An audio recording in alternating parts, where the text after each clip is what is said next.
A group of tourists in Alaska stumbled upon a massive hairy object lying on the ground during their exploration. The sight of the 10-meter-long entity sent shivers down their spines, but they were beyond scared straight when they realized what it really was. They knew they had to call 911 as soon as possible. The entire group was absolutely stunned by this discovery, and it seemed so unreal. That thing they had found was most certainly a mammoth, but it didn't look anything like they had thought it would. Had their history books been so wrong about this, little did they know that what they had uncovered wasn't just a mammoth after all, and it would lead to a whole lot of trouble. But before we start our story, smash the like button, make sure to subscribe, and hit the notifications bell so you won't miss any new stories. Wait, are you sure that we have to call the police? One of the tourists, a man named Caleb, asked. Harriet, however, had already dialed 911. Harriet made the call and explained to the officer that they had found the remains of a mammoth. The officer straight up laughed at her when he heard this, but she didn't give up. I'm serious. The officer explained that the entire area had been searched and assured her that any mammoth remains had already been found and excavated. But Harriet persisted. Finally, the officer reluctantly agreed to contact a local glacial recovery unit to investigate the matter further. He instructed Harriet and her group to remain where they were until the team arrived. Harriet was relieved that the officer had finally agreed to send someone over, and she passed everything that he had told her on to her teammates. Harriet and her team eventually got tired of waiting, and they sat down, keeping their eyes open for any signs of the unit. Finally, they heard a loud noise, and a truck arrived, coming to a halt a few feet away from them. A man stepped out of the truck, and Harriet approached him, stretching out her hand to greet him. Hello, I'm Arnold, the man introduced himself, and he explained that he was a glacial archaeologist. However, he failed to finish his sentence as Harriet and the group moved away from the mammoth, and he finally laid eyes on it. What is that? Arnold exclaimed, and he hurried toward it to get a closer look. Harriet and her group waited in suspense to hear what Arnold would say next. She asked, and Arnold's reply shocked her. Miss, I'm afraid I can't tell you. You should never have seen this. Harriet's eyes widened upon hearing this, and Caleb demanded an explanation. However, Arnold only said one more thing. I'm afraid you have to come to the station with me. Arnold pulled out his phone with a sense of urgency that was almost palpable, casting quick glances at Harriet and her friends. The group's tension was as thick as the surrounding Alaskan fog, every word from Arnold's call slicing through the silence. After ending the call, Arnold's gaze lingered on the group, sharp and calculating. It was clear he wasn't going to let anyone out of his sight. Caleb stepped forward, his curiosity getting the better of him. What's so special about this mammoth? He asked, but Arnold's lips were sealed. Each attempt to glean information was met with a stoic silence or a deflection. The more Arnold refused to speak, the more their imaginations ran wild. Finally, Arnold pocketed his phone and addressed the group. His tone left no room for argument. Get in the car, now, he commanded. Harriet's mind raced with scenarios, none of them comforting. The seriousness in Arnold's voice was a clear sign that this discovery had catapulted them into uncharted territory. Reluctantly, they complied, their minds swirling with unanswered questions and the fear of the unknown. The drive was tense, with Arnold focused on the road and the group sitting in uneasy silence. As the truck trudged through the snow, Harriet watched the sight disappear behind them. The mention of a cleanup crew lingered in her mind. The ride was uncomfortable, each bump and jolt a reminder of their uncertain fate. They arrived at a nondescript gray building. A man, presumably Arnold's colleague, stood waiting. His unreadable expression made Harriet uneasy as he gestured for them to follow inside. The lack of any signage or identification on the building only deepened the mystery. Inside, they were ushered into a small, stark office. Arnold's colleague instructed them to wait. and the door shut behind him. The room felt like a holding cell, with nothing but their fears and the unknown hanging over them. Fear quickly replaced any remnants of excitement. The group exchanged worried looks, wondering what indefinite stay meant for them. Would they ever leave? The sound of approaching footsteps snapped Harriet back to reality. She quickly straightened up as Arnold entered with his colleague, their faces grave. Arnold locked eyes with Harriet, asking her to recount their day. She spoke steadily, though her nerves betrayed her. Arnold listened intently, his face impassive. Then he asked for her camera. Harriet hesitated but handed it over. Arnold flipped through the photos with unnerving precision, each image scrutinized carefully. The knot in her stomach tightened as she wondered what, if anything, in the photos had crossed a line. Harriet answered each one, hoping her compliance would offer some form of understanding. Caleb stood in the hall, alone under Arnold's watchful gaze as his photos were displayed on a screen. Arnold's eyes darted from Caleb to the images, looking for inconsistencies. With a furrowed brow, Arnold deleted one of the photos, though Caleb's silent protest was evident.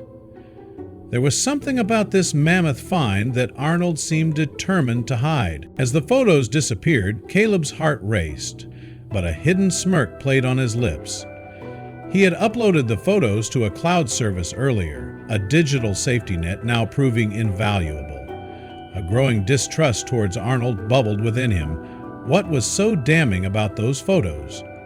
Caleb pressed further, questioning Arnold, but each inquiry was deflected with ease.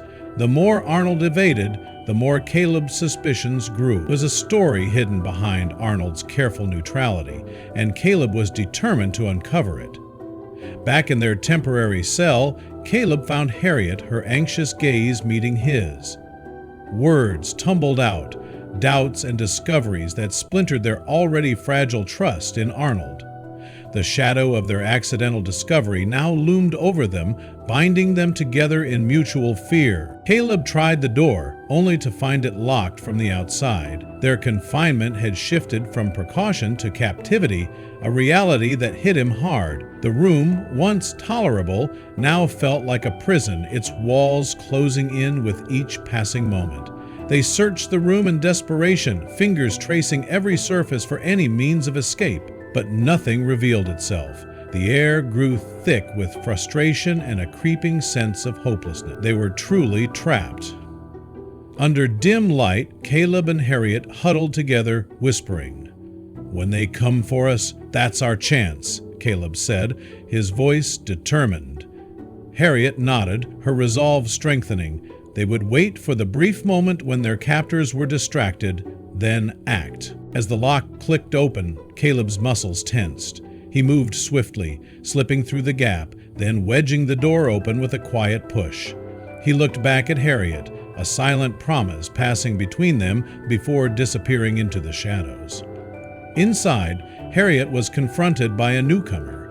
She quickly explained their plight, the weight of their situation pressing on her. The newcomer's eyes flickered with understanding, an ally forged in the crucible of their fear. Meanwhile, Caleb slipped into a cluttered room filled with screens and papers. He quickly found a laptop and began searching for answers. A few deft clicks opened files revealing confidential reports and memos. The truth unfolded before him. This facility wasn't a research hub, it was something much darker. The more Caleb uncovered, the more the enormity of their situation hit him. They weren't merely witnesses, they were pawns caught in a dangerous game. The realization sank in, and Caleb began documenting the evidence, capturing screenshots to ensure the truth was preserved. His heart pounded as he rushed back to Harriet and the others. "We have to leave, now," he urged.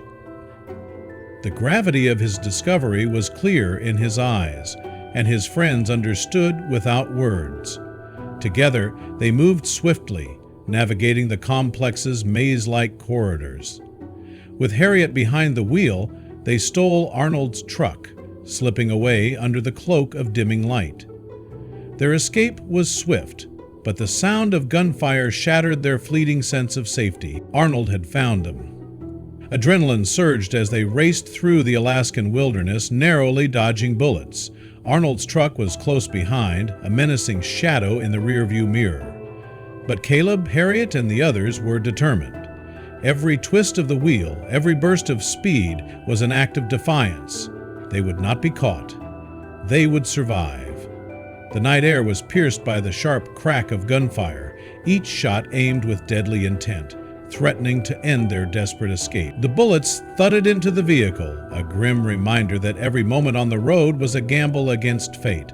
Caleb steered the truck, weaving through the forest paths, adrenaline fueling his resolve. With each sharp turn, he outmaneuvered their pursuer. Finally, Arnold's engine faded, swallowed by the Alaskan wilderness, giving them a brief moment of relief. Caleb turned to his friends, his face illuminated by the dim glow of the dashboard. "What we found? It's bigger than us," he said, his words heavy with the burden of truth. He revealed the facility's chilling projects and the darker secrets they had uncovered, emphasizing the stakes of their flight. When Caleb spoke of the mammoth, it wasn't a relic of the past. It was a genetically modified creation, a result of unethical genetic manipulation. He revealed the damning evidence on a laptop, documents and photos detailing horrific experiments, and a reality much darker than they had ever imagined.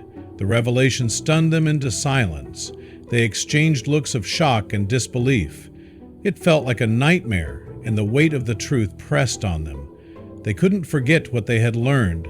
It was unspoken, but they knew they had to do something about it. As the sun rose, they felt a shift. With the screenshots and files they had gathered, they were no longer just running, they were carrying a secret that could change everything. Their road trip had transformed from an adventure to a mission to expose the truth. They went straight to the police. Initially skeptical, the officers couldn't ignore the evidence. Soon they were thrust into the spotlight, their faces plastered on TV, hailed as heroes for exposing the wrongdoings at the facility. News spread fast. Arnold and his team were arrested, and the facility was shut down. Caleb, watching the news, whispered in disbelief, "They're shutting it down?" Their actions had brought an end to a dangerous place, and it was overwhelming. As their story unfolded, they found themselves at the center of a global conversation about science and ethics. Schools, forums, and dinner tables buzzed with discussions about the boundaries of scientific exploration. "Did you ever think we'd impact the world like this?" Harriet asked. The group shook their heads, marveling at the unexpected impact of their journey. Sitting around a campfire later, Caleb reflected, "I'm proud of us, but man, that was terrifying." They all agreed. The experience had changed them, leaving behind a mixture of triumph and trauma. Their story was more than just an escape, it was a reminder of the power of standing up for what's right. They had made a difference, and that gave them a sense of purpose. "Imagine if we hadn't said anything," Harriet mused, had spoken out, and in doing so reminded the world of the unpredictable nature of discovery and the undeniable impact of courage.